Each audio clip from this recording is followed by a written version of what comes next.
Bienvenue là où vous êtes chez vous. Soyez bénis, recevez la paix, le shalom du Seigneur Jésus-Christ, Yeshua, son nom si précieux. Et nous vous invitons à rentrer tout simplement dans sa présence avec de la reconnaissance.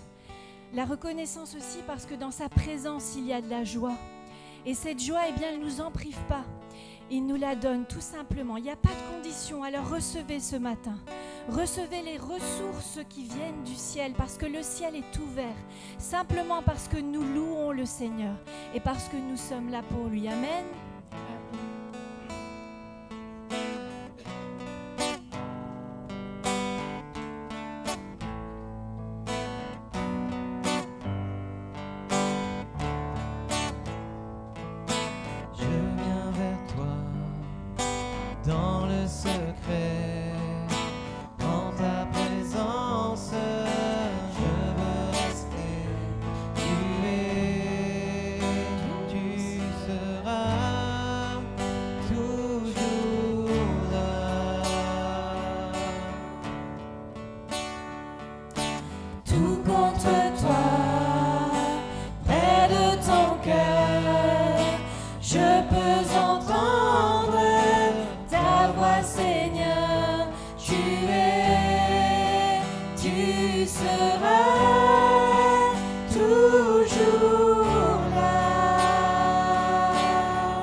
De ton ciel.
je suis éblouie, Seigneur, par toi, mon Père.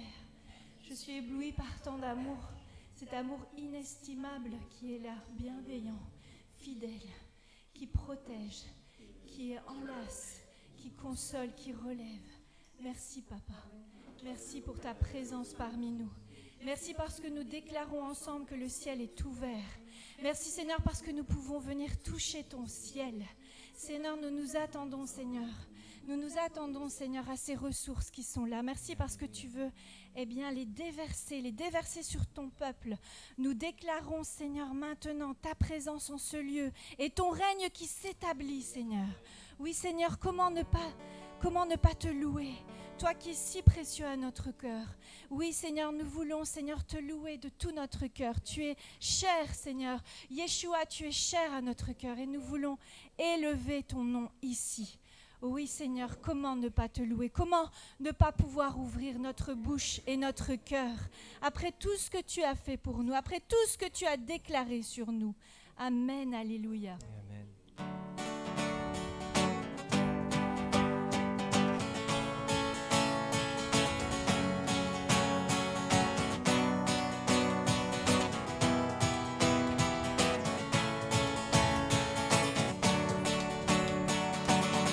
Comment ne pas te louer? Comment ne pas te louer? Comment ne pas te louer? Seigneur Jésus, comment ne pas te louer? Comment ne pas te louer? Comment ne pas te louer?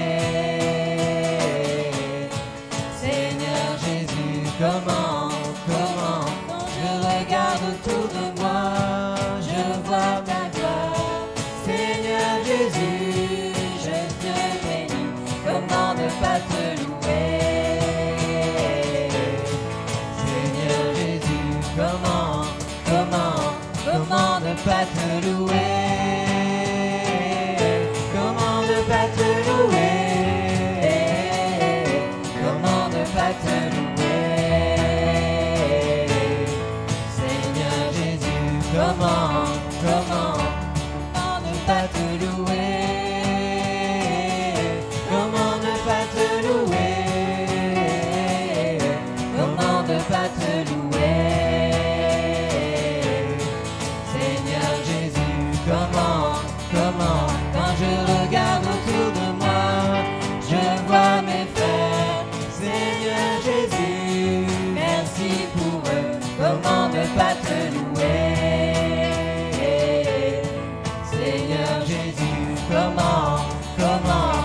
Comment ne pas te louer? Comment ne pas te louer? Comment ne pas te louer? Seigneur Jésus, comment ne pas te louer? Comment ne pas te louer? Comment ne pas te louer?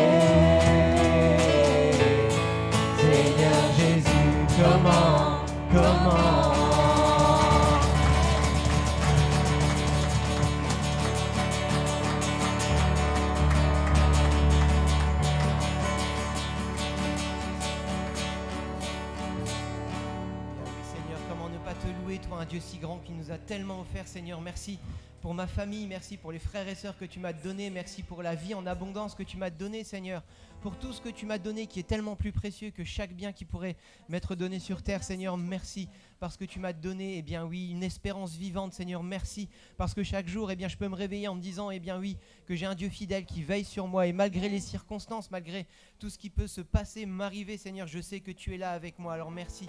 Que ma bouche te loue, Seigneur, que ma vie te loue, Seigneur, que mon être entier te loue et t'adore pour qui tu es, Seigneur Jésus. Alléluia et gloire à toi, Père. Amen. Amen. Alléluia.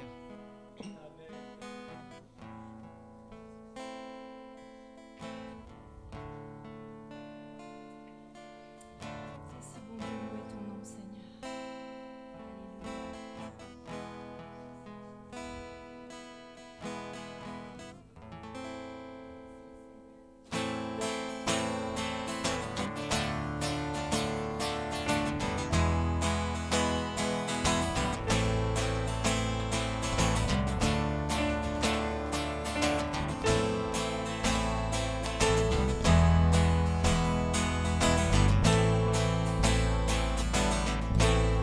si bon de louer son nom, de chanter ses louanges, gloire à son saint nom, de proclamer sa fidélité, chaque jour infiniment. C'est si bon. C'est si bon de louer son nom, de chanter des louanges, gloire à son saint nom, de proclamer sa fidélité, chaque jour infiniment, infiniment. La la la la la la la la la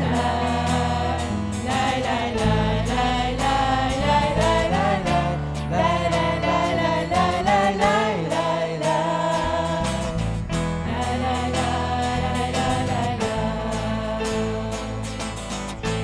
c'est si bon de louer son nom, de chanter des louanges, gloire à son saint nom, de proclamer sa fidélité, chaque jour infiniment, infiniment.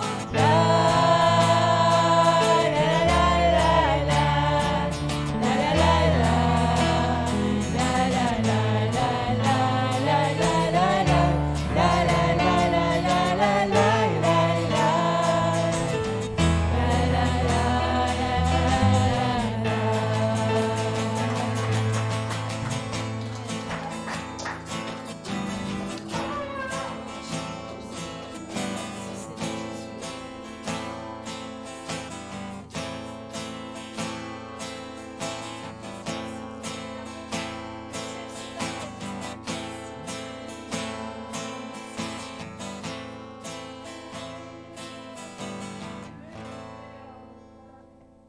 Tu as eu des difficultés, mais tu as réussi à venir sur ce sommet devant ma présence.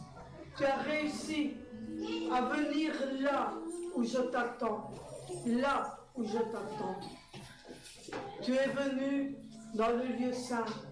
Je te dis, rentre dans le lieu très saint, rentre dans le repos. Tu t'es tant fatigué, tant fatigué. Tu as fait tant de choses. Tu as travaillé, tu as travaillé. Maintenant, rentre dans mon repos. Je veux te faire rentrer dans ton 8e jour. Je veux faire pour toi de grandes choses. Je veux faire pour toi des merveilles. Je veux faire pour toi des choses que tu ne connais pas encore, que tu n'as pas vu encore. Je veux parler à ton cœur. Je veux te remplir de moi, toujours plus, toujours plus. Je veux te donner ce que tu as besoin et plus encore. Je veux te remplir, te donner, te bénir, te faire du bien. Rentre dans mon repos, rentre dans mon repos, dit l'Éternel. Amen.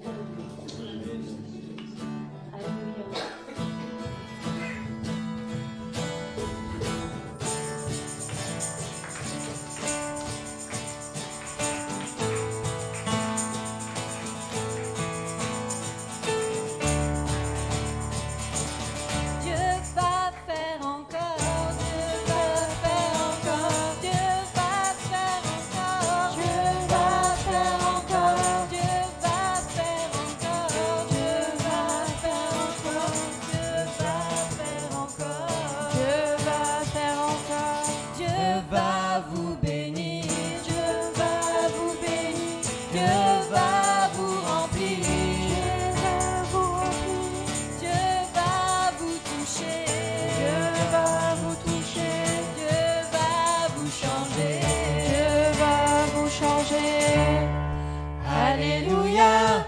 Il guérit les maladies, ressuscite les morts. Il est vivant pour toujours, il ne change pas. Dieu va faire des miracles, Dieu va faire encore. Alléluia. Il guérit les maladies.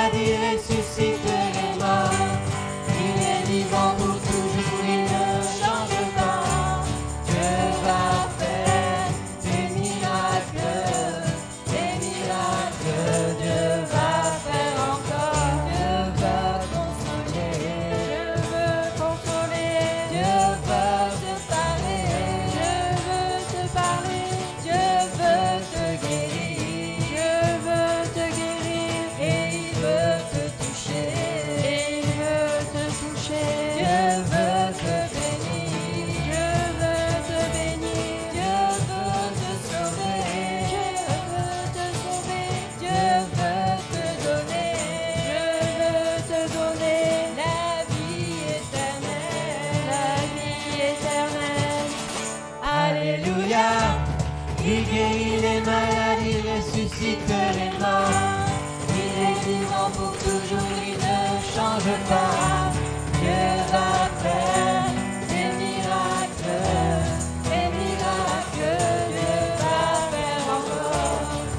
Alléluia. Il guérit les malades, il ressuscite les morts. Il est vivant pour toujours, il ne change pas. Dieu va faire des miracles,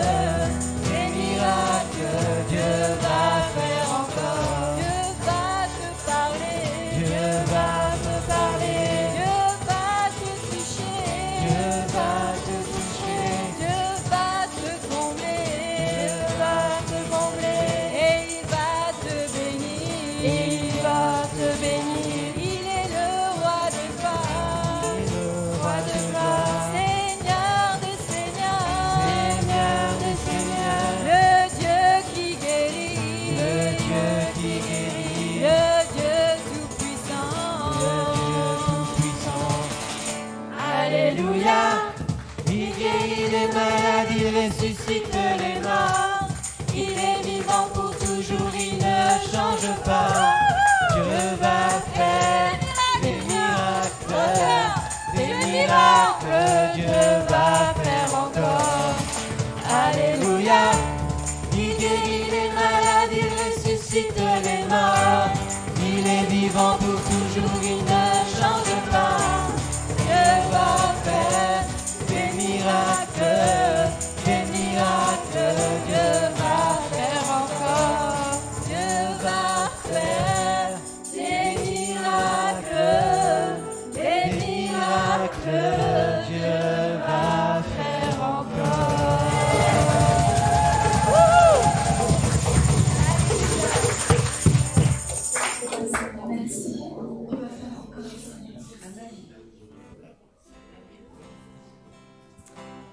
Seigneur, nous mettons tout notre espoir en toi, Seigneur. Oui, Seigneur, c'est toi qui fais encore des miracles de nos jours. Tu es un Dieu vivant, Seigneur. Merci. En Jésus seul est mon espoir, lui ma lumière, ma force, mon chant, pierre angulaire, solide rempart, même quand l'orage devient violent. Oh quel amour, oh quelle paix, les luttes cessent, la peur se tait, mon réconfort, mon plus grand bien, dans l'amour du Christ je me tiens. En Jésus seul, Dieu s'est fait chair, dans un enfant auquel mystère, ce don d'amour, de sainteté, haï par ceux qu'il vint sauver, jusqu'à la croix.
internautes, il pleut dehors, mais il y a du soleil dans nos cœurs. Amen.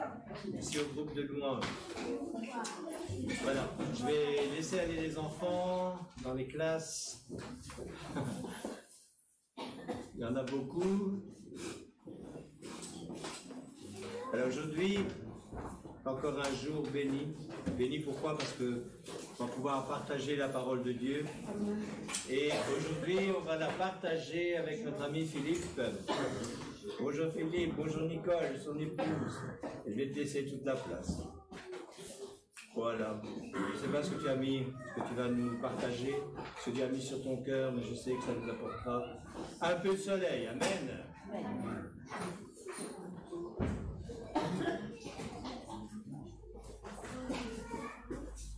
Bonjour à tous. Désolé, j'ai pas prévu de soleil. Ben non, il n'y en a même pas chez moi. Merci. Au contraire, j'ai prévu de vous parler de l'eau. Cette circonstance, hein.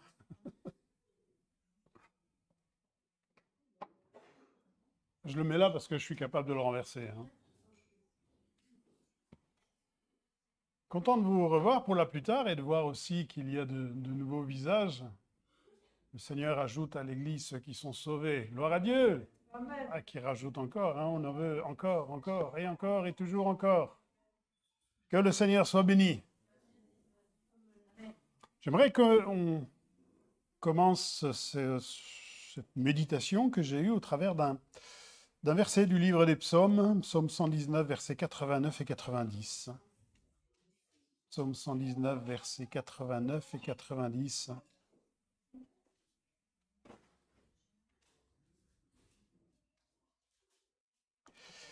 Et ce verset nous dit « À toujours, ô Éternel, ta parole subsiste dans les cieux. De génération en génération, ta fidélité subsiste. Tu as fondé la terre et elle demeure ferme. »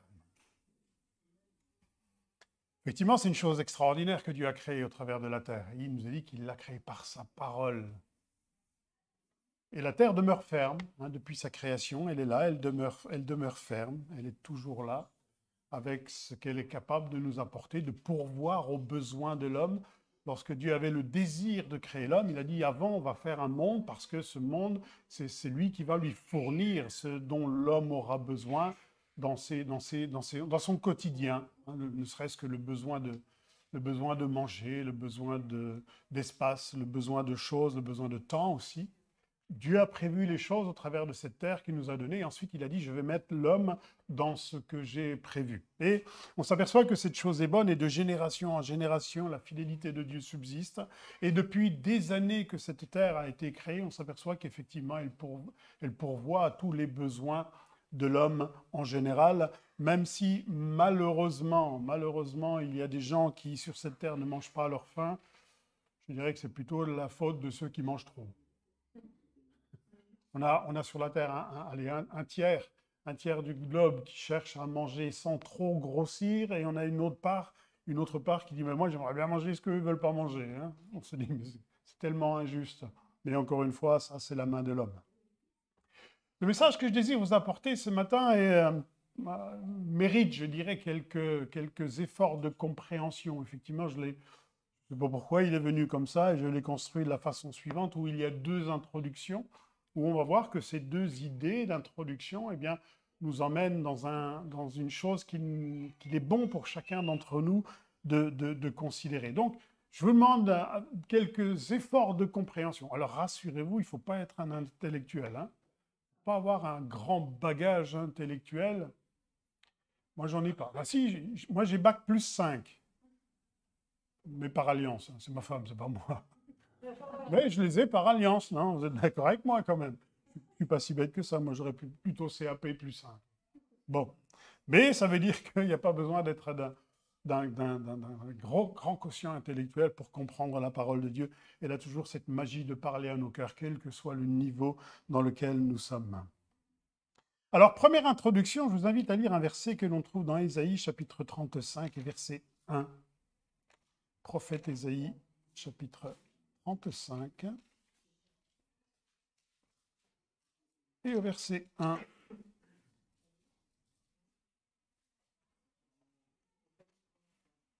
Ésaïe 35 et verset 1.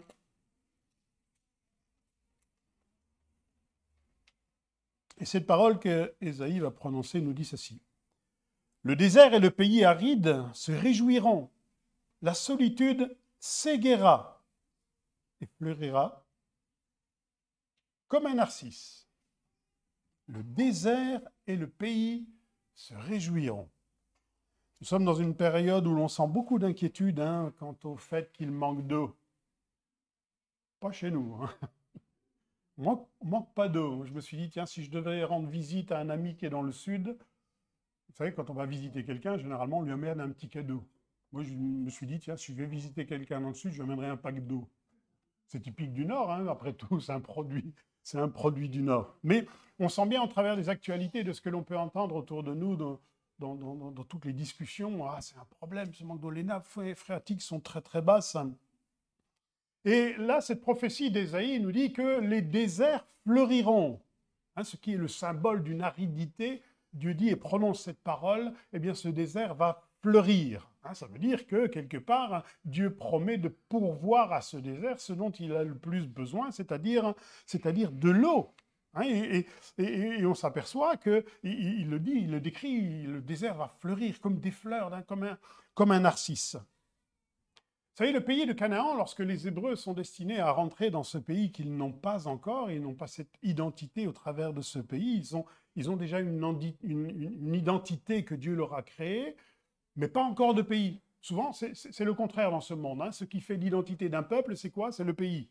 Là, Israël, il n'a pas encore de pays, mais il a déjà une identité. Et ce pays, Dieu lui dit, eh bien, tu vas rentrer dans Canaan, et c'est un pays où coule le lait et le miel. Pays extraordinaire. Voilà la vision que Dieu en a. Et on découvre effectivement au travers des histoires que la Bible nous donne sur ce pays qu'effectivement c'est un pays fertile, c'est un pays d'abondance, c'est un pays où l'on voit toutes sortes de ressources. Un pays qui prospère en économie à des périodes comme celle du roi David ou du roi Salomon, même s'ils importaient beaucoup de choses, on s'aperçoit qu'Israël était véritablement un pays prospère, un pays où coule le lait et le miel. Et puis, si nous connaissons un peu l'histoire de la Bible, on s'aperçoit que ce peuple d'Israël, lorsqu'il rentre en possession de son territoire, va connaître quatre exils, 4 déportations. À chaque exil, à chaque déportation, le pays va s'appauvrir. Si vous regardez, vous aurez l'occasion de regarder avec cette vision-là, lorsque vous lirez la parole de Dieu, il y a une déportation, un peuple envahit Israël qui sont déportés à Babylone, par exemple. Et qu'est-ce qu'il advient de ce pays où devait couler le lait et le miel? Ce pays s'appauvrit. Pourquoi? Parce qu'il n'y a plus les gens qui devaient le cultiver, mais il n'y a plus aussi la bénédiction que Dieu avait promis de donner. Et on s'aperçoit que, lorsque la déportation est finie, après un certain temps, les Hébreux reviennent en Canaan, reviennent dans ce pays promis, et le pays redevient prospère à ce moment-là. Et ils commencent à vivre une certaine prospérité. Et il y a eu au cours de l'histoire biblique 4 exils, 4 déportations. La plus longue sera l'exil romain, que l'on va appeler la diaspora, c'est-à-dire la dispersion.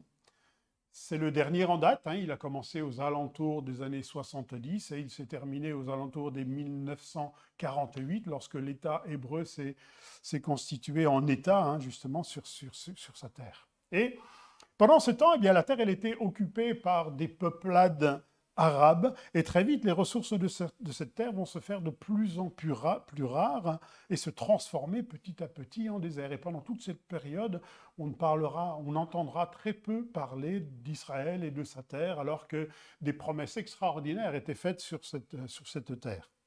La prophétie d'Ésaïe se réalise malgré tout sous nos yeux. Le désert fleurira. Le désert va devenir prospère. Et ce prophète, on aurait pu lui dire, mais Ésaïe, tu rigoles un peu, tu avais un peu ce que c'est, de la terre, du caillou, ça va être difficile d'en faire quelque chose. Mais cette prophétie, elle se réalise sous nos yeux, parce qu'aujourd'hui, Israël est devenu véritablement prospère. Le monde constate qu'il nous vient aujourd'hui d'Israël des choses, des fruits, des légumes et d'autres matières également, dont on n'entendait plus parler depuis des années. C'est un pays, c'est redevenu un pays fertile parce que son peuple est à l'intérieur, travaille, et avec la bénédiction de Dieu, on s'aperçoit que la promesse se réalise, le pays devient fertile. Israël est même à l'origine d'un nouveau procédé que le monde copie aujourd'hui en matière de culture, c'est le goutte à goutte. Vous avez entendu parler du goutte à goutte? Hein, nous, dans nos jardins, on y va avec des seaux d'eau, bien on n'a même pas besoin d'arroser, nous. Mais bon, dans un jardin, généralement, on y va avec des seaux d'eau. Eux, ils ont pensé au goutte à goutte, hein, c'est-à-dire qu'il ne suffit pas de mettre des tonnes d'eau sur une plante, il suffit de lui donner une goutte de temps en temps. Et ça suffit. Et c'est de cette façon-là que le désert s'est changé en pays fertile. Ils y cultivent des légumes, des fruits, des choses, et on en voit dans nos magasins. Je suis allé au champ hier faire quelques courses, il y avait des mandarines, et il y avait des oranges d'Israël qu'on ne voyait pas avant. Les Hébreux ont toujours été un peuple à part et une terre privilégiée parce que Dieu a dit, c'est moi qui vais en faire son éducation, qui vais faire son éducation, et je lui prodiguerai les soins dont ce peuple et dont cette terre aura besoin. Lorsqu'ils étaient en esclavage, il est arrivé à un certain moment où Pharaon, qui commençait à prendre en grippe les Hébreux, va dire, maintenant qu'ils se débrouillent pour manger, c'est plus nous qui allons leur fournir de quoi manger, qu'ils se débrouillent, ils n'ont qu'à planter, ils n'ont qu'à cultiver, qu'ils se débrouillent. Alors c'est ce qu'ils ont dû faire, hein, en plus de fabriquer des briques, hein, ils ont dû pourvoir leurs besoins, alors ils ont appris à cultiver la terre pour pouvoir manger. Et faire de la culture en Égypte, c'est relativement facile. Mais lisons voir ensemble dans Deutéronome chapitre 11 et au verset 11. Deutéronome chapitre 11, verset 11, cette parole qui est de la part du Seigneur quelque peu surprenante. Deutéronome 11, versets 11 et 12, qui nous dit ceci. Le pays que vous allez posséder est un pays de montagnes et de vallées, et qui boit les eaux de la pluie du ciel. C'est un pays dont l'Éternel ton Dieu prend soin, et sur lequel l'Éternel ton Dieu a continuellement les yeux du commencement à la fin de l'année. Donc ce pays que Dieu est destiné à leur donner, Dieu dit, je vais pourvoir à ce pays. Cultiver en Égypte, comme je vous disais, c'était relativement facile. Pourquoi? Parce que l'eau y est en abondance en Égypte, avec les fréquentes crues du Nil qui se répandent dans les champs et ça vient inonder. Et on sait combien l'eau est très importante pour la culture.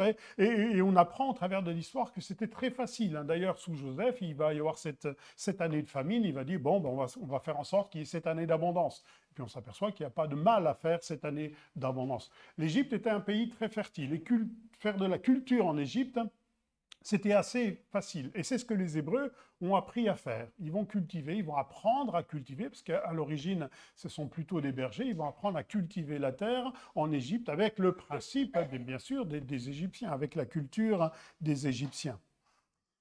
Donc, le Nil ayant de fréquentes crues, inondait les terrains et c'était ainsi facile de cultiver. Et le Nil était même divinisé, on l'appelait le dieu Hapi.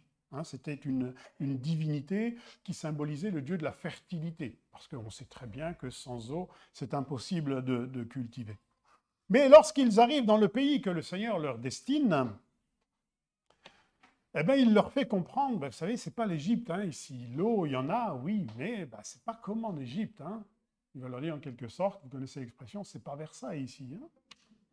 Il n'y a pas autant d'eau qu'en Égypte. Et vous allez apprendre que pour cultiver, c'est ce que vous allez faire, pour rendre ce pays promis, ce pays prospère aussi, c'est moi qui vais fournir ce dont ce pays a besoin. À part le Jourdain et quelques sources dont on entend parler dans la Genèse, à part cela, en eau, le pays d'Israël n'est pas véritablement pourvu.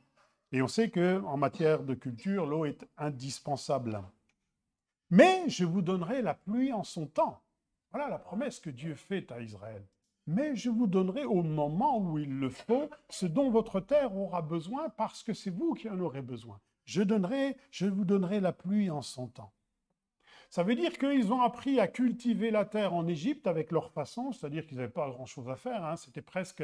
Il y a d'autres versions qui nous disent qu'en Égypte, on prend une graine, on la jette comme ça, on appuie dessus, on l'enterre, et puis ça pousse. Hein, c'est à peu près ça en Égypte. Ils vont apprendre à passer, ils vont passer d'une, je dirais, d'une économie autosuffisante, hein, c'est-à-dire qu'il n'y a pas grand-chose à faire, ça pousse presque tout seul, à une économie de dépendance. Et ça fait drôle, hein? Quand on vit dans l'abondance, et puis tout d'un coup, c'est un petit peu plus dur. Et c'est ce que Dieu leur dit. Ils vont vivre par la dépendance de Dieu. Vous savez, aujourd'hui, dans les pays, c'est l'économie qui dicte sa loi à la pensée morale, à la religion. Hein, autrefois, c'était différent. C'était la religion qui servait de base morale et sur laquelle la politique allait se fonder parce que la morale est quand même quelque chose qu'il faut suivre. Aujourd'hui, c'est complètement inversé. Hein, c'est la politique qui impose à la religion un devoir de penser, le devoir de dire ou de ne pas dire. Hein, aujourd'hui, on ne peut plus dire ce que l'on aimerait dire. Enfin, on le fait encore, mais on est répréhensible vis-à-vis de la loi. Si, par exemple, aujourd'hui, vous prêchez contre le genre ou l'homosexualité, vous êtes répréhensible. Donc, on s'aperçoit que les choses ont changé. Mais on sait que l'autosuffisance produit souvent l'arrogance. L'arrogance, mais la dépendance produit l'humilité. Et on devine au travers de cela ce que Dieu avait en projet pour son peuple. Ce que Dieu avait en projet pour son peuple. Et il y a dans Deutéronome 28, verset 12, un verset qui nous dit « L'Éternel t'ouvrira son bon trésor, les cieux, pour donner à ton pays la pluie en sa saison, et pour bénir tout l'ouvrage de tes mains, et tu prêteras beaucoup de nations, mais toi, tu n'emprunteras pas. » On devine très bien le projet de Dieu. C'est que ce peuple à qui il vient d'attribuer une terre, que ce peuple apprenne tout simplement à vivre avec Dieu. Sous la dépendance, c'est peut-être pas le mot juste, mais sous l'action, sous l'onction de Dieu. C'est Dieu qui pourvoit à ce dont j'ai besoin. C'est Dieu qui fait en sorte que les choses deviennent prospères dans ma vie. C'est pas moi qui vais planter une plante là, une graine, et puis ça va pousser comme en Égypte. C'est ce qu'on faisait en Égypte. Dieu leur dit non, maintenant je vous donnerai ce dont vous avez besoin, mais au temps voulu. Ils vont passer d'une économie autosuffisante à une économie dépendante. Et c'est là tout le résumé de notre vie avec le Seigneur. Autrefois, nous faisions un petit peu ce que nous voulions quand nous voulions. Et le Seigneur nous apprend non pas à être dépendants, parce que si on parle nous sommes dépendants de Dieu aux gens du monde, on va dire, ah oui, vous n'êtes pas capable de suffire à vous-même, vous êtes des faibles. Mais c'est absolument pas cela. C'est absolument pas le projet du Seigneur pour chacun d'entre nous. Donc on y voit une promesse dans cette première introduction de la part du Seigneur, je vais vous donner un pays, mais ce pays a besoin d'eau, vous le savez, et cette eau, c'est moi qui vais vous la donner à un moment précis. Voilà, première introduction, retenons bien cette idée. Deuxième introduction, c'est nous aujourd'hui, nous sommes dans un monde qui influence quelque part notre vie intérieure par ce qu'on appelle et ce que la Bible appelle l'esprit du monde.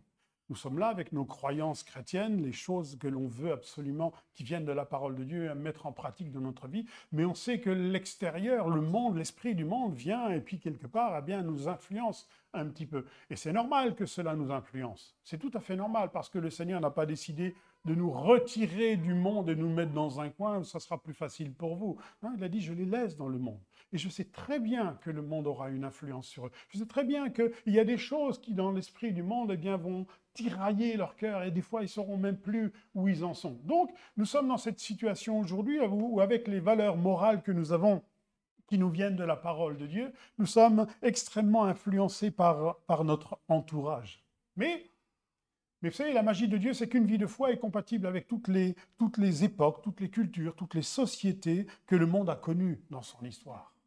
Et c'est là la magie que le Seigneur veut nous donner de vivre. C'est que même dans un monde corrompu tel qu'on le connaît, et qui nous influence par sa façon de vivre et sa façon de penser, le Seigneur dit, tu peux grandir dans la foi quand même, malgré tout, avec ma parole. Il nous influence sur beaucoup de choses, le monde. Il nous influence sur son abondance. L'abondance de l'Égypte, le monde est comparé à l'Égypte. Il nous influence par son abondance. Comme je disais tout à l'heure, en Égypte, on lance une graine, on plante le pied dessus et ça pousse, il n'y a plus rien à faire. Le monde nous influence par son abondance.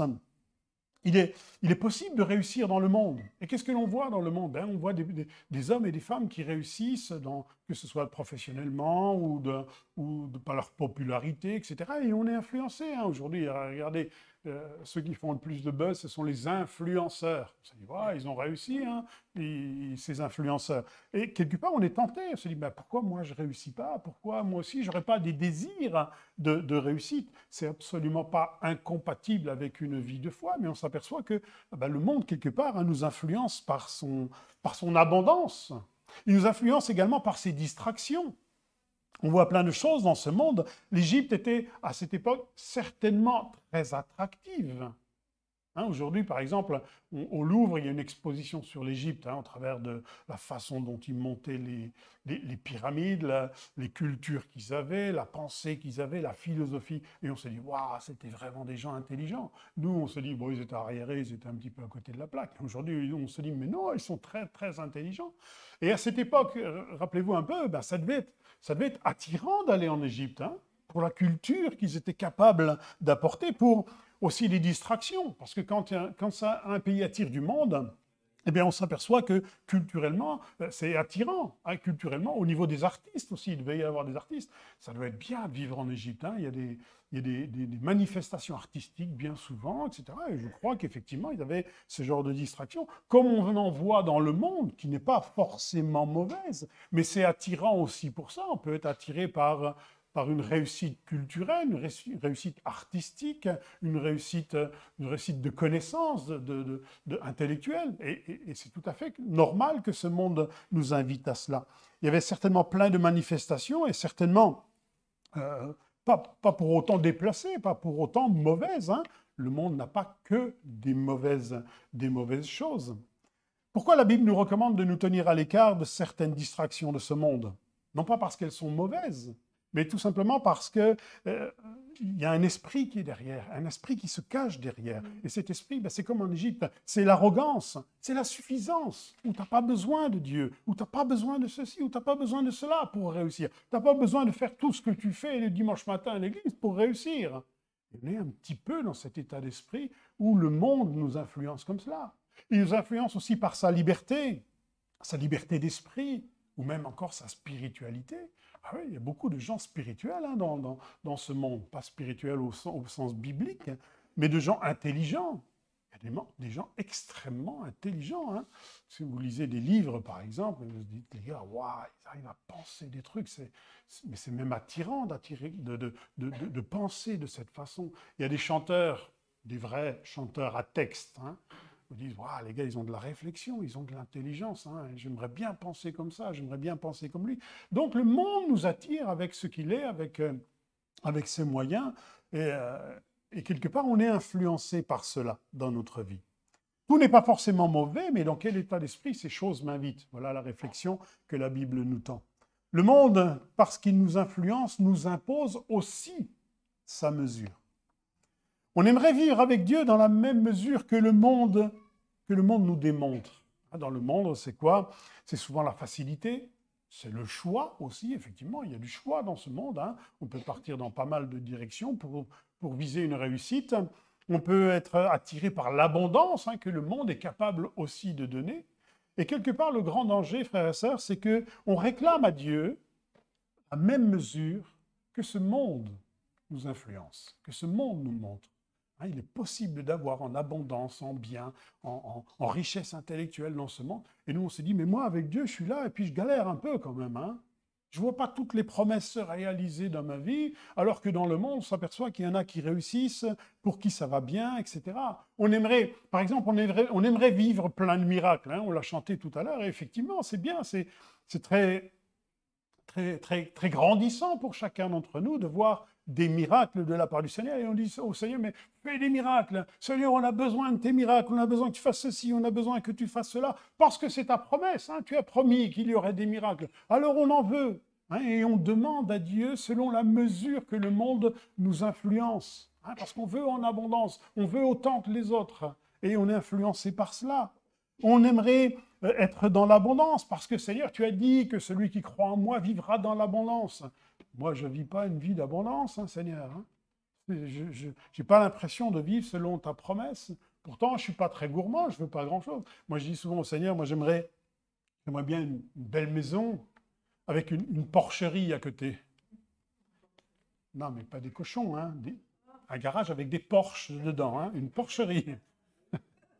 Pas exigeant, Seigneur, j'aimerais simplement cela. On impose à Dieu, quelque part, nos désirs spirituels à la mesure de l'influence de ce monde. On aimerait en abondance. Seigneur, on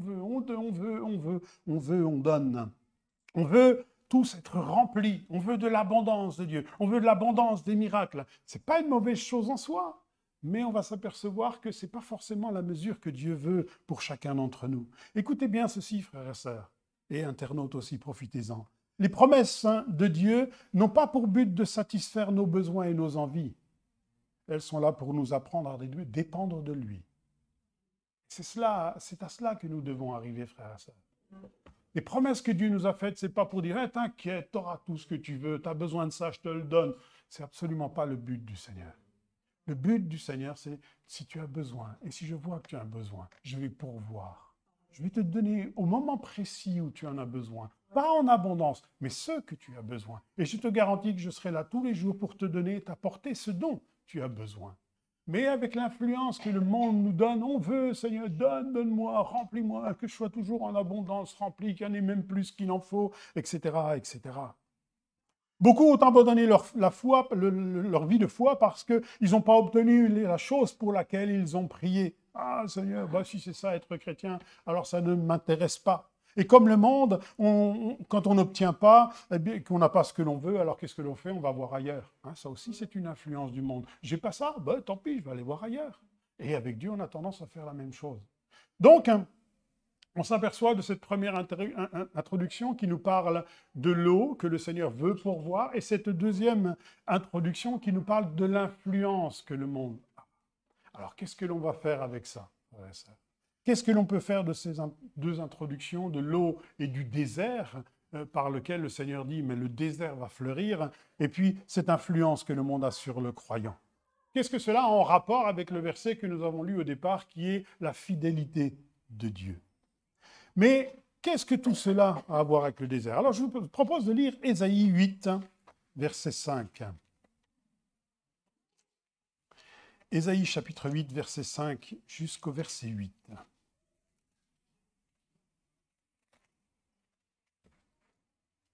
Un jour, le prophète va adresser une parole au roi de la part du Seigneur et il va lui dire ceci. Chapitre 8, à partir du verset 5. L'Éternel me parla encore et me dit « Parce que ce peuple a méprisé les eaux de Siloé qui coulent doucement, et qu'il s'est réjoui au sujet de Rétzin et du fils de Rémalia, voici le Seigneur va faire monter contre eux les puissantes et grandes eaux du fleuve, le roi d'Assyrie et toute sa gloire. Il s'élèvera partout au-dessus de son lit, et il se répandra sur toutes ses rives. Il pénétrera dans Juda, il débordera et inondera, et il atteindra jusqu'au cou le déploiement de ses ailes, remplira l'étendue de ton pays, ô Emmanuel. Voilà une parole, qui est adressée au roi d'Israël à cette époque, de la part d'Ésaïe au roi Achaz. Le royaume de Juda, puisque tu as méprisé les eaux de Siloé, alors il y a une vague d'eau qui va venir, qui va inonder ton pays, qui va inonder Juda à tel point que ça va racler tout et tout sera perdu. Hein, on retrouve notre idée de l'eau et du désert à ce moment-là. Et cette eau, c'est le roi d'Assyrie, hein, les ennemis d'Israël qui vont venir et puis qui vont tout racler, qui vont déporter, etc., etc. Et en Assyrie aussi, hein, il y a un grand fleuve qui s'appelle l'Euphrate, qui lui aussi donne abondance et prospérité, ce grand fleuve-là. Et puis, il nous est dit que la parole qui est donnée à Achaz, c'est parce que tu as méprisé les eaux de Siloé. Pourquoi tu as méprisé les eaux de Siloé? Parce que tu demandais de l'aide aux Assyriens. Tu demandais de l'aide à ce pays où il y a un fleuve qui leur donne aussi abondance. Parce que tu as désiré l'Euphrate. Plutôt que de savoir te satisfaire des eaux de Siloé, alors voilà ce qui va se passer. Et c'est exactement l'histoire de notre monde et de la situation dans laquelle nous sommes aujourd'hui. Nous vivons avec le Seigneur, avec les promesses que Dieu nous a données au jour le jour et ce dont nous avons besoin. Mais qu'est-ce que nous avons tendance à faire, parce qu'il nous influence, c'est de désirer les choses du monde, Ah, tu veux les choses du monde? Alors les choses du monde, elles vont te racler. C'est l'histoire de la terre, c'est l'histoire de ce que l'homme a créé, de ce que Dieu a créé au travers de l'homme. Tu dois te satisfaire de la connaissance que je te donne, de la vie que je te donne, mais ne va pas chercher la connaissance du mal. Mais nous, on va chercher la connaissance du mal dans ce monde, parce qu'on est influencé par le monde. Et on se retrouve souvent, enfin en tout cas ça a été souvent mon cas, me retrouver dans cette situation où parce que j'étais allé dans le monde, ou parce que j'étais un petit peu influencé par les choses du monde, le monde est venu et a fini par inonder toutes les choses qui étaient bonnes au-dedans de moi. Donc, Ésaïe est envoyé vers le roi de Jérusalem pour lui dire « Parce que tu as méprisé les eaux de Siloé ». Et une autre version nous dira « Les eaux de Siloé qui coulent doucement et sans bruit ». Doucement et sans bruit. Le reproche que Dieu fait à Achaz, c'est que tu ne t'es pas satisfait des eaux de Siloé qui coulent doucement et sans bruit parce que tu désirais les eaux de l'Euphrate et le soutien des Assyriens. La source de Siloé est une source qui est intarissable à Jérusalem, qui passe en dessous du temple. Elle était, à cette époque, la ressource en eau de cette ville de Jérusalem. C'était la ressource principale intarissable. Et ça, c'est très important. Parce que, vous savez, comme on faisait autrefois, lorsque l'on voulait envahir une ville, il suffisait de simplement couper les arrivées d'eau. Et puis, une fois qu'il n'y a plus d'eau dans la ville, qu'est-ce qu'ils font? Ils meurent de soif. Donc, ils sont obligés d'ouvrir les portes, ils sont obligés d'aller combattre, etc., etc. Mais on attendait et on les assoiffait. Et on n'avait plus qu'à attendre. Mais le problème et l'avantage, je dirais, à Jérusalem, c'est qu'il y avait une source intarissable qui était la source de Siloé. Cette source dont le Seigneur parle. Elle n'a jamais cessé de couler, offrant aux habitants de la ville toujours le moyen de résister à leurs assaillants. Toujours le moyen d'être là et de tenir position dans cette ville de Jérusalem, dans autre guerre qu'ils vont connaître d'après ces autres exils. Mais cette source qui leur a donné de résister dans plusieurs tentatives d'invasion de la ville, elle coule doucement et sans bruit. C'est-à-dire que ce n'est pas un fleuve. Ce n'est pas des grosses influences d'eau qui arrivent et puis on va pouvoir se servir tant qu'on veut. Non, c'est presque comme un filet, mais un filet qui ne s'arrête jamais. Un filet qui ne fait pas de bruit. Un autre verset nous dit qui coule doucement et sans bruit. C'est-à-dire qu'elle n'est pas là pour épater la galerie, mais elle va te donner ce dont tu as besoin tous les jours. Que peut-on retirer de ce reproche qui est fait à Achaz ? C'est de compter sur les grandes eaux de ce monde pour satisfaire à ses craintes de manque. Et c'est exactement ce que l'on vit. Il y a des aspirations dans nos cœurs, au-dedans de nous, et bien souvent, au lieu d'aller les chercher en Dieu, puisque Dieu a promis d'y pourvoir, qu'est-ce que l'on fait? Tous, sans exception, moi le premier, des fois je vais les chercher dans le monde, ces aspirations. Je me dis, parce qu'il n'y a pas que des choses mauvaises. Et le Seigneur dit, oui, effectivement, il n'y a pas que des choses mauvaises. Mais ce qui est important, c'est de considérer l'état d'esprit qu'il y a derrière ces choses. Et c'est souvent un état d'esprit d'indépendance. C'est souvent un état d'esprit de rébellion. C'est souvent un état d'esprit de suffisance. Ah, je me suffis à moi-même. Si j'ai besoin d'un truc, je vais le chercher là, il est là. Alors que Dieu dit, mais si tu as besoin de quelque chose, je suis là pour pourvoir. Et parce que Achaz a méprisé ces eaux de Siloé qui apportaient jour après jour la quantité d'eau dont ils avaient besoin dans leur suffisance, il a méprisé cela au profit de l'Euphrate qui était capable d'apporter des grandes eaux et puis le symbole de l'abondance. J'ai peur bien souvent, frères et sœurs, que nous faisions la même chose. Ce que nous imposons à Dieu, dans ce qu'on attend de lui, c'est la mesure que l'on trouve dans ce monde. On veut tout, on veut l'abondance, on veut la facilité, on veut zapper pour passer d'un truc à un autre quand ça n'a pas marché, etc., etc. Alors que Dieu dit, c'est moi qui vais pourvoir à tes besoins. C'est moi qui vais faire en sorte que l'eau dont tu as besoin dans tes cultures, culture pour manger, pour grandir, pour prospérer, pour devenir une identité, c'est moi qui vais te la donner. Et je te la donnerai dans la saison qu'il faut, au moment où il le faut. Et nous, bien souvent, quand on n'a pas ce qu'on veut, qu'est-ce qu'on fait? On est attiré par le monde qui nous dit « Tiens, moi je te le donne, je te le donne ». Et c'est ça le reproche qui est fait à Achaz à ce moment-là. Et c'est l'état d'esprit, l'ambiance dans laquelle on est. On est tenté d'aller dans ce monde et c'est tout à fait normal que nous soyons tentés. Mais nous devons apprendre, je dirais, à nous satisfaire de cette eau de Siloé. Et puis, parce qu'on va chercher dans le monde, au lieu de se satisfaire, on passe à côté de certaines choses. On peut passer à côté de certaines fois où Dieu me dit, mais regarde, j'étais là. J'étais là, tu es allé chercher dans le monde, pourtant j'étais là. Lorsqu'il nous a fait un clin d'œil en agissant dans notre besoin, je ne l'ai pas vu cette eau de Siloé. Je suis allé chercher à côté, pourtant je n'ai pas vu que Dieu était capable de pourvoir et qu'il était en train de pourvoir. Il était là quand il a répondu à ma prière, alors que je ne m'en suis même pas aperçu. Parce que quand Dieu répond à une prière, il ne prend pas sa trompette ou son chauffard pour sonner. Il dit rien, il fait. Et puis au bout d'un temps, je me dis, mince, je ne me suis même pas aperçu que Dieu avait pourvu. Je ne me suis même pas aperçu que Dieu avait répondu à ma prière. Je ne me suis même pas aperçu que les choses ont été tellement faciles parce que je les avais remises au Seigneur. J'ai été tenté d'aller dans le monde alors que je ne me suis même pas aperçu que Dieu était en train de pourvoir dans mon besoin. Passons peut-être à côté du fait qu'il nous a gardés dans certaines circonstances. Qui est capable de dire « le Seigneur m'a gardé dans un accident de voiture » par exemple, hein? On est capable de citer certains cas. Mais combien d'autres cas on n'a même pas réalisé que le Seigneur nous avait gardés? Ça se trouve, on ne serait même plus là. Chacun d'entre nous ne sera plus là. Et puis parce qu'on a méprisé cela, parce qu'on s'est occupé des choses de l'Euphrate, plutôt que de regarder Dieu où il est dans les petites choses, on s'est dit, ouais, je suis passé à côté d'une chose extraordinaire, Dieu m'a gardé dans cette circonstance. Quand je me plains de ma condition sans voir la bénédiction qui est arrivée, je me dis, je vais chercher dans le monde les choses que mais Dieu a promis de pourvoir, pourquoi je m'inquiète? Pourquoi je m'inquiète? Pourquoi je méprise les eaux de Siloé qui coulent doucement et sans bruit pour aller chercher dans le monde l'Euphrate et le soutien dont j'ai besoin pour pourvoir à mes besoins? En résumé, on voudrait de grandes interventions de Dieu dans notre vie sans voir sa fidélité quotidienne. Et le titre de mon message, c'est « Mon Dieu quotidien ».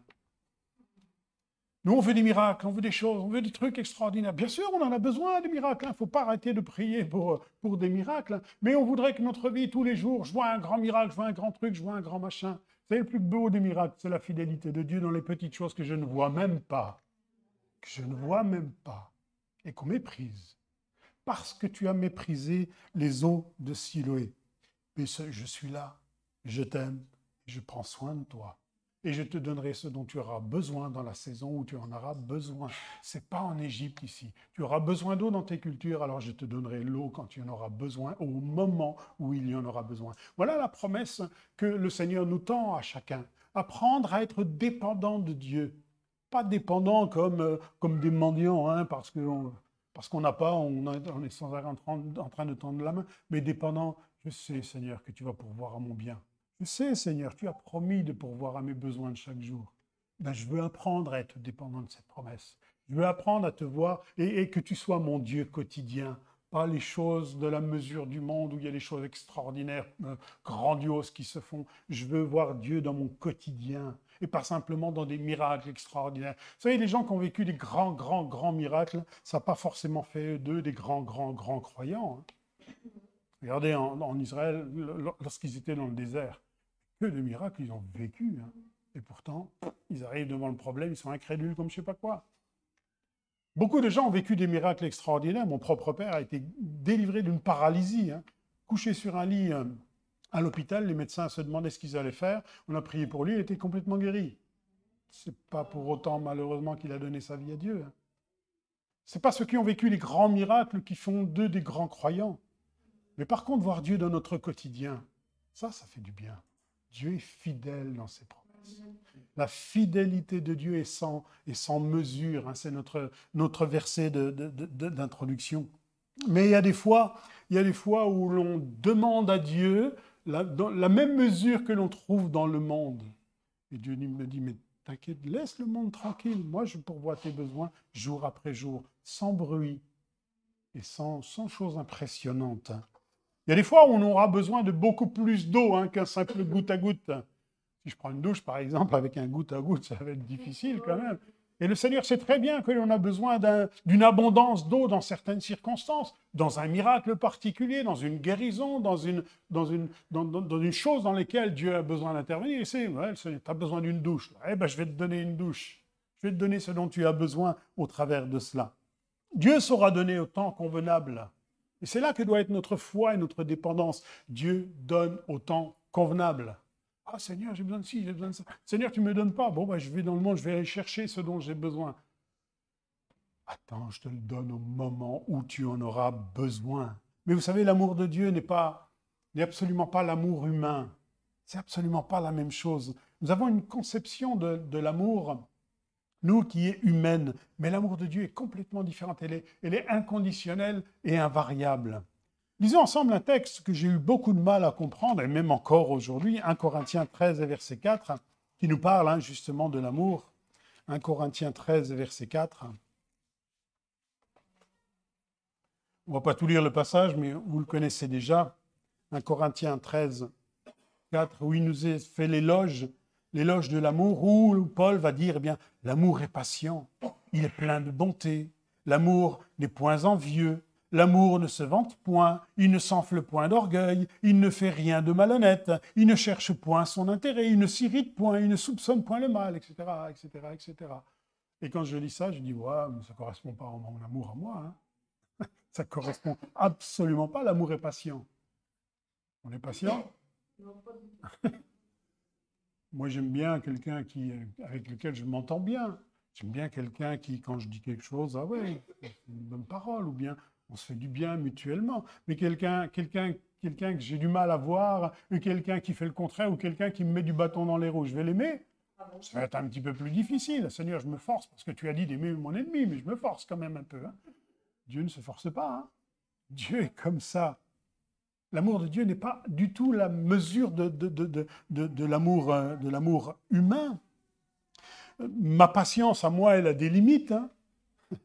Si vous m'avez pris la tête une fois, bah, ça peut peut-être passer. 2 fois, il y a les poings qui se ferment. 3 fois, le point il part. Hein. J'ai comme ça. Mais l'amour de Dieu, si Dieu avait agi comme cela avec nous à chaque fois qu'on s'est détourné, waouh. Mais l'amour de Dieu est inconditionnel. Mes infidélités n'enlèvent rien à l'amour que Dieu me porte. Et toutes nos infidélités n'enlèveront rien à l'amour de Dieu. Nous, c'est le contraire. Hein. L'amour est plein de bonté. Ah, on est toujours plein de bonté, malgré la méchanceté de l'homme envers la bonté de Dieu qui demeure. Hein, le soleil se lève tous les jours. Dieu donne et pourvoit et continue à donner. Le monde s'est détourné de lui, les hommes se sont détournés de Dieu. Aujourd'hui, on rejette Dieu dans tous les sens du terme et dans toutes les mesures de la culture de l'homme. On rejette Dieu et pourtant le soleil se lève tous les jours. Et pourtant, il pourvoit ce monde tous les jours. Et pourtant, on mange tous les jours. Et on a de quoi manger tous les jours. La bonté de Dieu demeure, demeure, demeure, demeure. Moi, si j'ai un ami qui un jour me fait un mauvais coup, tu as besoin de quelque chose? Ouais, bah, si tu as besoin de quelque chose, tu te l'achètes. Mais ne compte plus sur moi. L'amour de Dieu continue. L'amour de Dieu n'est pas dans la même mesure. Il ne fait rien de malhonnête. Alors, non pas forcément que nous soyons, nous, malhonnêtes, mais des fois, on agit souvent par intérêt. Oui, on agit par intérêt. Je fais du bien à quelqu'un, pourquoi? Généralement, c'est parce qu'il m'a fait du bien. Ainsi, par exemple, vous venez chez moi, vous me faites un cadeau. Ben, la prochaine fois que je vais chez vous, ben, je vous ferai un cadeau aussi. Hein. Ça marche un petit peu comme cela. On est un petit peu malhonnête dans ce sens-là. Celui qui ne m'aime pas, qui reste dans son coin, et puis un point, c'est tout. C'est quelque part une malhonnêteté. Hein, lui, il a donné sa vie, alors même qu'il ne savait pas si j'allais l'accepter véritablement dans la mienne. Avant même qu'il sache que j'allais accepter son sacrifice, il est mort pour moi. C'est ça l'amour, c'est ça la dimension de l'amour de Dieu. Il ne fait rien de malhonnête. L'amour excuse tout, croit tout, supporte tout. Vous supportez tout? Moi non plus. Moi non plus, il y a des trucs que je ne supporte pas. Mais il se dit que l'amour de Dieu supporte. Dieu nous aime tels que nous sommes. Tels que nous sommes. Et il ne nous aime pas parce que nous faisons des efforts. Non, mais nous faisons des efforts parce qu'il nous aime. Hein. Parce que c'est lui, parce qu'il a promis de pourvoir tous les jours. Nous faisons des efforts parce qu'il nous aime. Il est là, je dirais, le bon rapport que Dieu désire avec chacun d'entre nous. C'est là le bon rapport. C'est apprendre à être dépendant de Dieu. Et c'est ça la foi. La foi, c'est une dépendance aux choses de Dieu. Si la foi, c'est d'aller chercher dans ce monde les choses dont j'ai besoin, c'est plus de la foi. C'est d'attendre ce que Dieu a promis. Et elle est là la bonne mesure. Et vous le savez, nous sommes mesurés avec la mesure dont on se sert nous-mêmes. Hein. Ça, c'est un grand principe spirituel. La mesure dont je me sers ici-bas sera la mesure dont Dieu va se servir pour moi, mais aussi dans l'avenir. Hein. Et nous sommes influencés par la mesure du monde. On veut tout, Seigneur, on veut tout, on veut en abondance, on veut être rempli. Mais est-ce qu'on donne dans la même mesure? Je dis, waouh, ce n'est pas souvent le cas. Et souvent, nous servons de la mauvaise mesure avec Dieu, celle du monde, celle que le monde nous influence, celle que le monde nous apporte, celle qu'il cherche à introduire dans nos cœurs et que l'on voit dans ce monde. Ah, Seigneur, on veut tout. Mais je ne t'ai pas dit que j'allais tout te donner, enfin, pas tout d'un coup. Je te donnerai quand tu auras besoin. J'ai promis de te donner la pluie de la première et de l'arrière-saison. J'ai promis de te donner la pluie en son temps, là où il le faut. Cultive ce pays en Israël. Cultive ce dont tu as besoin. Et moi, l'eau, j'en fais mon affaire, c'est moi qui va te le donner. Et aujourd'hui, Israël est un désert qui a fleuri. Aujourd'hui, Israël est un désert qui connaît la bénédiction qu'Ésaïe a prononcée sur ce pays. Et nos vies sont exactement à l'image de ce pays. Nos vies sont la même. On peut aller chercher dans le monde ce dont nous avons besoin, ce que nous voulons, ce que nous désirons, mais on ne sait pas ce qui s'attache derrière. On ne sait pas l'état d'esprit qui est derrière. Et ce n'est pas un état d'esprit de dépendance de Dieu, bien au contraire. Mais le Seigneur dit, si tu me fais confiance, alors je vais pourvoir à tes besoins de chaque jour, de chaque jour. Mais souvent, nous, on se sert avec la mesure que le monde nous influence. T'as vu, Seigneur, ce que j'ai fait? T'as vu ce que j'ai pas fait, hein? Je me suis retenu de ne pas faire ça pour toi. T'as vu, Seigneur, j'ai prié. Hein, c'est quelque part imposer à Dieu la mesure.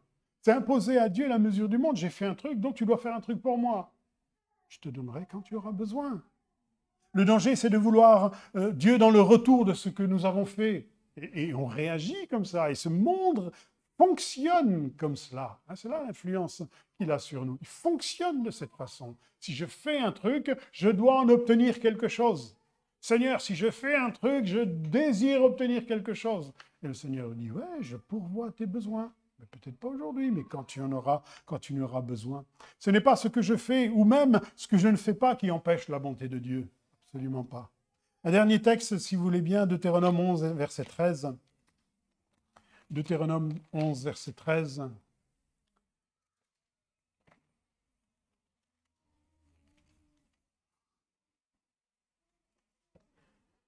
La suite du passage que nous avons lu tout à l'heure, quand il leur promettait de rentrer dans cette terre promise où il allait pourvoir à l'eau dont ils avaient besoin. Verset 13, « Si vous obéissez à mes commandements que je vous prescris aujourd'hui, et si vous aimez l'Éternel votre Dieu, et si vous le servez de tout votre cœur, de toute votre âme, je donnerai à votre pays la pluie en son temps, la pluie de la première et de l'arrière-saison. Et tu recueilleras ton blé, ton mou, ton huile. Je mettrai aussi dans les champs de l'herbe pour tout le bétail. Et tu mangeras et tu te rassasieras. » Voilà les promesses de Dieu pour chacun d'entre nous. C'est de pourvoir au moment où nous en avons le plus besoin. Il promet la pluie. Il promet le goutte à goutte, en quelque sorte. C'est ça. Jour après jour, il pourvoit. Jour après jour, même des fois quand je ne le vois pas, il est là. Même des fois quand je ne m'aperçois pas, il a déjà répondu. C'est ça le goutte à goutte de Dieu. Et c'est ça dont j'ai besoin dans ma vie. Je n'ai pas besoin qu'on me jette un grand seau d'eau sur le visage. J'ai besoin tous les jours d'un peu d'eau. Un peu d'eau pour satisfaire les besoins de mon corps. Vous savez, c'est un petit peu comme dans un couple. On n'a plus besoin, au début, on a envie que l'autre il nous décroche la lune. C'est un petit peu ça, les jeunes couples. C'est un peu ça, on attend que l'autre nous décroche la lune. Mais au bout de quelques années, on ne veut plus que l'autre nous décroche la lune, on veut simplement du soleil de sa présence. Ça me satisfait. Ça me satisfait. Ben avec Dieu, c'est exactement la même chose. Et comment ne pas parler de la guérison de cet homme à qui le Seigneur va mettre de la boue sur ses yeux et va lui dire, va au réservoir de Siloé. On se dit, wow, qu'est-ce que le Seigneur cherche? C'est quelque part que cet homme rentre en lui-même et se dise, vous savez, le réservoir de Siloé, c'était une descente, c'était une grande cuvette comme ça, et puis il fallait aller dans les contrebas, dans une espèce de citerne qui était en contrebas comme ça. Je crois que ce que Jésus cherchait à produire dans le cœur de cet homme, c'est d'aller chercher au plus profond de lui-même toutes les fois où Dieu avait agi dans son besoin. Même quand tu as été aveugle, j'étais là, je pourvoyais à ton besoin. Aujourd'hui, tu as besoin de ta guérison, eh bien, je te la donne. Va au réservoir de Siloé. Rentre en toi-même. Quelle est la qualité du fils prodigue qui a dissipé tous les biens que son père lui avait donnés? C'est de rentrer en lui-même. Et frères et sœurs, ce que nous avons besoin, ce n'est pas de l'abondance des choses, c'est de rentrer en nous-mêmes et de s'apercevoir que Dieu est là, toujours fidèle, et qu'il pourvoit à tous nos besoins de chaque jour. Amen. Le but de ce message est de prendre, pour chacun d'entre nous, prendre conscience et apprendre à reconnaître le Seigneur dans les petites choses et pas simplement dans les grandes manifestations. Pas seulement. Il fait plus de petites choses que de grandes choses. Et c'est intéressant de voir le Seigneur dans cela. Le monde aime le spectaculaire, l'événementiel, les grandes manifestations. Que nos yeux voient simplement la fidélité de Dieu journalière, le Dieu de mon quotidien. Et ça correspond exactement aux paroles que le Seigneur dira « Je suis avec vous tous les jours ». Bon, il y a des jours où je ne vois pas le Seigneur agir. Hein. Est-ce qu'il n'est pas là? Si, il est là. Je suis avec toi tous les jours. Mais je ne vois pas, moi, c'était où? Là, je traversais une période, j'aurais bien aimé que tu sois là, Seigneur. Mais j'étais là, c'est toi qui ne m'as pas vu. Donne-nous aujourd'hui notre pain quotidien. Je ne veux pas un frigo ou un congèle rempli de bonnes choses, hein, rempli de hamburgers ou bien la clé du McDo à côté pour aller manger quand je veux. Non, non. Donne-nous aujourd'hui notre pain quotidien. Parce que j'ai besoin de manger tous les jours. Je n'ai pas besoin de faire un repas de communion aujourd'hui et puis rien manger pendant un mois. Non, non, c'est pas ça. Par contre, j'ai besoin de manger tous les jours. Et il est là, notre Dieu, frères et sœurs. C'est d'apprendre à le regarder dans le quotidien, dans les petites choses, et pas simplement toujours réclamer du spectaculaire, du grandiose, de l'événementiel. Certes, nous en avons besoin hein, de ces choses-là. Ne mettons pas nos prières à côté pour cela. Mais on a besoin de revenir aux choses simples, au petit réservoir de Siloé, à la source de Siloé qui coule doucement et sans bruit. Amen. Voulez-vous vous associer à ma prière ce matin? Amen. Seigneur, merci pour ta parole. Parce qu'à chaque fois, elle nous invite à rentrer en nous-mêmes et à trouver les ressources nécessaires pour aller au plus profond de nous-mêmes, parce que c'est là qu'on va te trouver. Seigneur, nous avons besoin de te demander pardon pour toutes les fois où tu as été fidèle à ta promesse, mais que nos yeux ne t'ont pas vu. Que les choses ne se sont pas passées comme nous on voulait, mais que tu étais là aux commandes et que tu ordonnais à la bénédiction de venir. Seigneur, on a besoin de te demander pardon pour cela et Seigneur, on veut faire de toi le Dieu de notre quotidien, pas le Dieu des miracles, pas le Dieu du spectaculaire, pas le Dieu des choses grandioses, pas le Dieu à la mesure de ce que ce monde nous impose, mais notre Dieu de tous les jours, celui qui pourvoit, comme cette eau de Siloé qui coule doucement et sans bruit. Seigneur, apprends à nos yeux à te voir comme cela. Apprends à notre intelligence que tu nous as donnée à te comprendre comme cela. Et apprends-nous à rester dans la foi, dans cette foi, que tu es fidèle jusqu'à la fin. Tu as fondé la terre par ta parole, et par ta parole, tu pourvois nos besoins jour après jour. Et Seigneur, nous te bénissons de nous apprendre à vivre comme cela, dans le nom de Jésus. Amen. Que le Seigneur vous bénisse.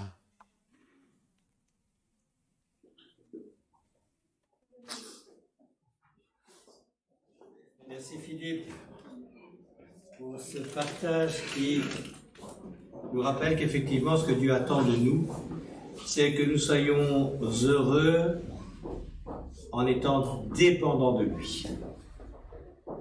Et dans ce message, justement, c'est particulier parce que j'ai reçu un texte pour présenter la Sainte Seine qui parle justement de ces personnes que nous devons être et de ne pas faire marche arrière quand on ne voit pas les choses se passer comme on le désire. En tout cas, merci Philippe pour ce partage.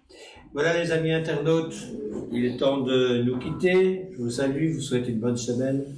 Je rappelle d'abord, je rappelle à ceux qui font partie de l'eau vive que demain, il y a réunion de prière à 20h et mercredi, nous avons bien sûr notre réunion d'enseignement à 19h30.